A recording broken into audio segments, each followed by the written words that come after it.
আলবদর রাজাকারের বাচ্চারা এখনো কিন্তু ফজলুর রহমানদের মতো মুক্তিযোদ্ধারা জীবিত আছে। এই দেশে মুক্তিযুদ্ধ হয়েছে। আমি বলছি এই যে দেখেন তারা বসেন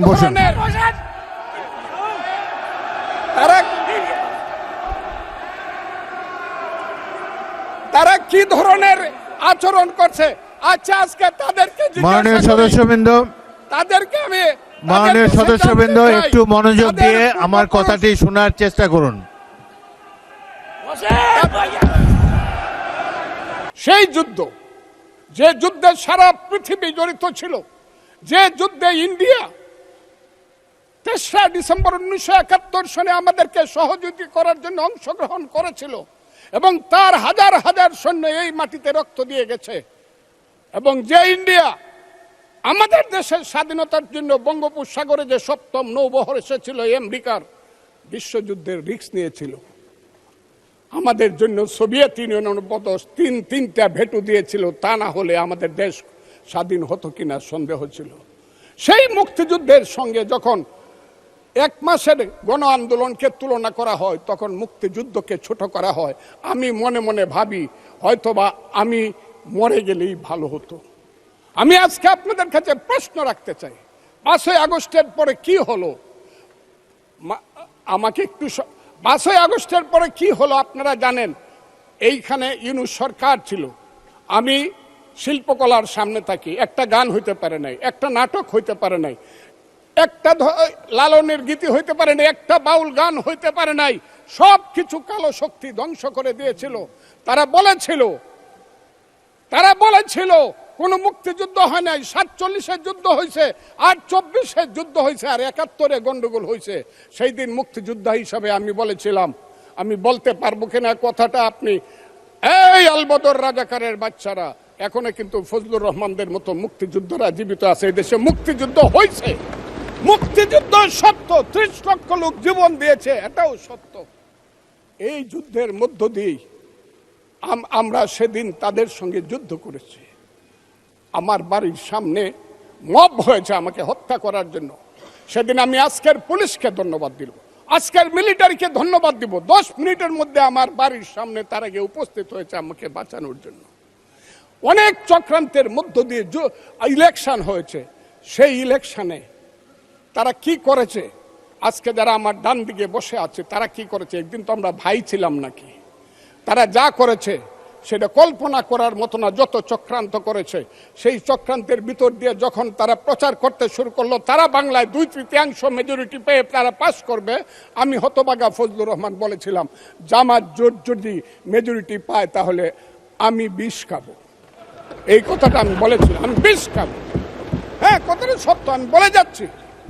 এবং তারা কোনোদিন যুদ্ধে জয়লাভ করতে পারে না, রাজনৈতিক যুদ্ধে, কারণ তাদের পূর্বপুরুষ বাংলাদেশ চায় নাই। বাংলাদেশ যদি থাকে, এই বাংলায় শুধু বেলিচা মিলিয়ার জুই ফুল ফুটে না, এদেশে রক্তগোলাপ রক্ত জবাও ফুটে। এদেশের জঙ্গলে শুধু কোকিল ডাকে না, এদেশের জঙ্গলে রয়্যাল বেঙ্গল টাইগারও থাকে। যতদিন রয়্যাল বেঙ্গল টাইগার থাকবে, মুক্তিযোদ্ধা জিতবে, রাজাকার কোনোদিন এদেশে জয় লাভ করতে পারবে না।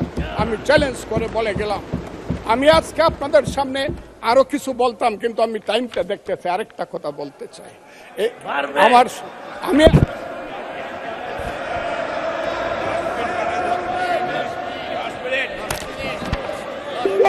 আমাকে 5 মিনিট সময় দেন, আমি শেষ করে ফেলবো। আমি আজকে আপনার সামনে শুধু বলতে এসেছি।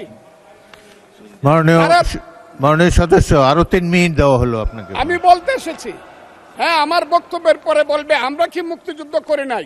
যেমন বিরোধী দলের নেতা বলেন, ওনাকে আমি অসম্মান করি না, সব সময় মাননীয় বলে কথা বলি, কিন্তু উনার দলের লোকজন এখানে বসে আছে, তারা আমাকে ফজা পাগলা বলে কথা বলে। উনি একদিন এটা বলে তারা নাকি সভ্য, তারা নাকি ইসলাম। এবং উনি যে বলতেছে, ওই দিন বললো যে আমার দাড়ি পাকা, আমার চোখের সমস্ত পাকা, উনি আমার চেয়ে 10 বছরের ছোট। আমার বয়স 78 বছর, আমি 48 সনে জন্মগ্রহণ করেছি, উনি 58 সনে জন্মগ্রহণ করেছে। কথা মাননীয় সদস্য, আমি ওনাকে, আপনাকে কেউ এই ধরনের উক্তি করেছে আপনার সম্বন্ধে, এরকম তো সংসদে কেউ বলে নাই তো না এরকম। বলছি করেছে আপনি কেন করেছে। নিজের টেনে করেছে বলেন please। আছে এখানে এখানে উপস্থিত। আমি আজকে আপনাকে বলতে চাই, বলতে থাকেন, আপনি বলতে থাকেন।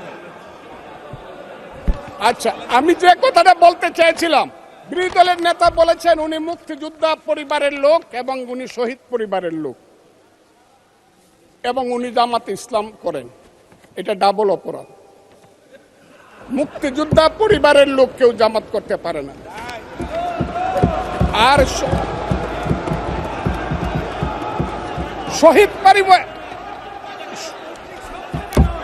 শহীদ পরিবারের লোক, শহীদ পরিবার, মাননীয় সদস্যবৃন্দ ওনাকে বলতে দেন।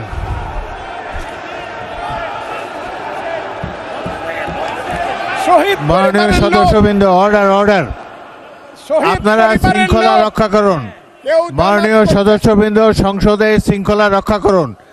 মাননীয় শহীদ সদস্য পরিবারের ফজলুর লোক, রহমান আমি ঠিক আপনি আছে, শেষ করুন। ওনারা কষ্ট পাইতেছেন তো। বক্তব্য শেষ করুন। আমি আবারও বলে রাখলাম, শহীদ পরিবারের লোক তো জামাত করতেই পারে না, আর জামাত করলে ডাবল অপরাধ করতেছে।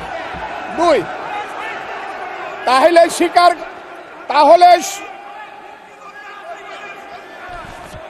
তাহলে আমি আপনাদেরকে বলি, মাননীয় সদস্যবৃন্দ আমি আমি আমি এক সেকেন্ড আমাদের- মাননীয় সদস্য ফজলুর রহমান বসেন। আপনি বলতে থাকেন, বলতে থাকেন।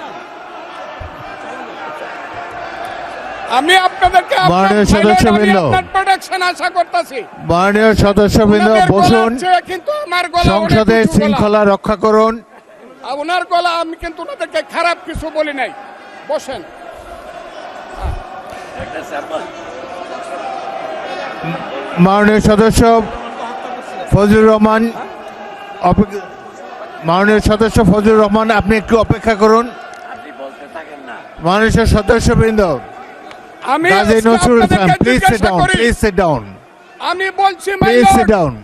এই যে দেখেন তারা কি বসেন। ধরনের-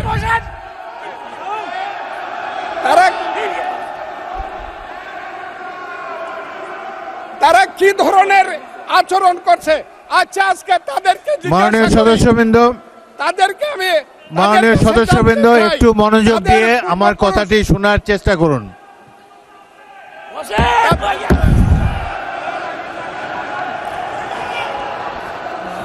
মাননীয় সদস্যবৃন্দ গাজী নজরুল ইসলাম বসুন। আমি আজকে বসুন এই কথাটা স্পিকারের বলতে কথা বাধ্য শোনার চেষ্টা হচ্ছি। করুন।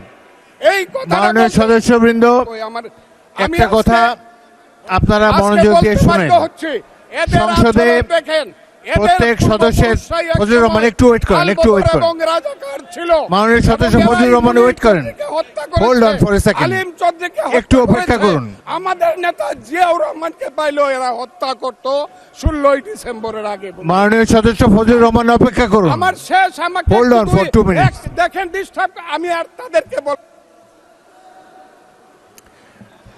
মাননীয় সদস্যবৃন্দ এটি বাংলাদেশের জাতীয় সংসদ। এখানে প্রত্যেকেই নির্বাচিত হয়ে এসেছেন। প্রত্যেকেরই এখানে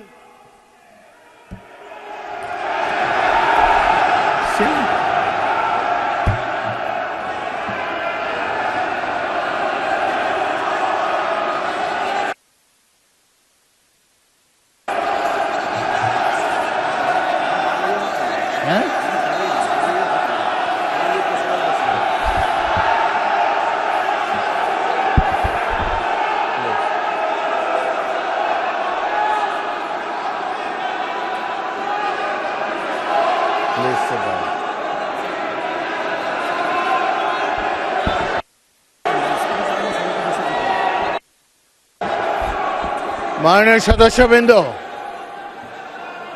দয়া করে বসুন।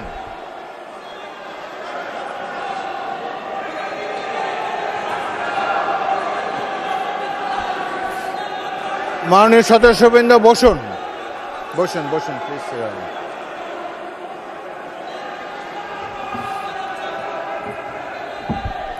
বসুন মাননীয় সদস্যবৃন্দ বসুন।